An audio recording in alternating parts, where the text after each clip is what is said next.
Come on. Hello, we're out here at the Pinetop Lake Country Club car show again. And we're going to look at a 1950 Chevy Fleetline Deluxe Fastback. And he's another Facebook guy, Sean Prescott, so you can look him up if you want. And here he is, and we'll go over his... How you doing? So tell me about your car. So it's a 1950 Chevy Fleetline Deluxe Fastback, of course. Where'd you find it? I found it in Florence, Arizona. It had been sitting underneath a mesquite tree for approximately 17 years, buried all the way up to the axles.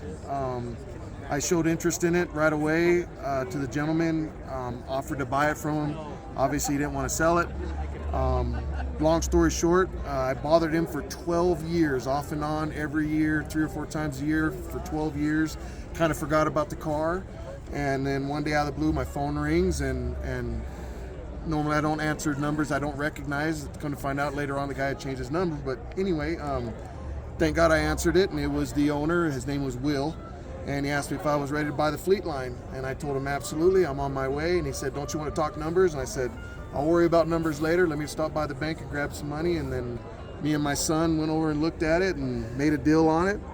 And got it up off the ground and pulled the rims and tires off it. Went and got some tires put on it and winched it up on the trailer and took her home and started tinkering with it and had it running in a day and a half after sitting for 17 years and 17 years underneath the mesquite tree. So is this the original motor that was in it? It is the original motor, 235 inline 6 with still has the original 3 on the tree. Okay, so it looks like it's a 53-54 motor. Yes, sir. So you got a 125 horsepower instead of 80 horsepower to play with. Yeah, and the gentleman that I bought it from had already kind of converted over to 12 volt. Although I do have the actual 12 volt system to go in it with the fuse panel and everything, just haven't had time to get around to get it done. All right. I'm sure she rolls down the road nicely. Yes, we actually drove it here. We drove it here from Valley Farms. Yep. Valley Farms for those people. Valley Farms, Arizona, which is a small farming community in between Coolidge and Florence. Which is in reference to Phoenix? About 45 miles south of Phoenix. Okay. Actually, we're kind of located in between Phoenix and Tucson.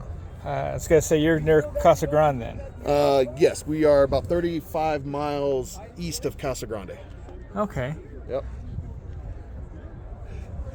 I love the patina in this car. Yes. And you got it lowered. You got blocks obviously in the back. How did you lower the front? So just heated the springs like the old school way. Heated the springs up a little bit. I'll talk about that later. Well, I have I have a full air ride system for this. I just haven't found it in me to do it yet. Because I know once I start that, then I probably won't stop from there. But I have a full, complete air ride setup for this. We'll have to talk about that. Just absolutely beautiful. I love it. Yeah. Wonderful patina car. I'm sure she's got rust, but who cares? Oh, yeah. Drive it like you stole it, right? Yep, she's got rust, she's got patina, she's got the cracks in the glass, she's got the bubbles in the glass. And as long as it's not impaling anybody? Yeah, I could even show you, like, even the window's got the crack right down the center of the glass, still holding strong. And then the wing window. Hey. Yep. That's a beautiful car. So is this farthest you've driven? This is the furthest, yes, sir. Excuse me, farthest you've driven it? This is the furthest we've driven it since we've owned it. And you've owned it how long? Going on 3 years now. It's been in multiple light parades. It's been in weddings. I've rented it out for weddings, birthday party venues. Yeah, it gets a lot of attention. Yes, as it should. Yeah. As it should. Well, it was good meeting you up with Sean. We were already talking on Facebook, but now we're met in person, and we're just at two ends of the state. Yes, I'm sir. up in Kingman, and you're in Florence. Yes, sir. So hopefully we'll run into each other more often. Well, it's an honor to meet you. All right. Absolute Thank you. honor. Thank you, sir. Thank you.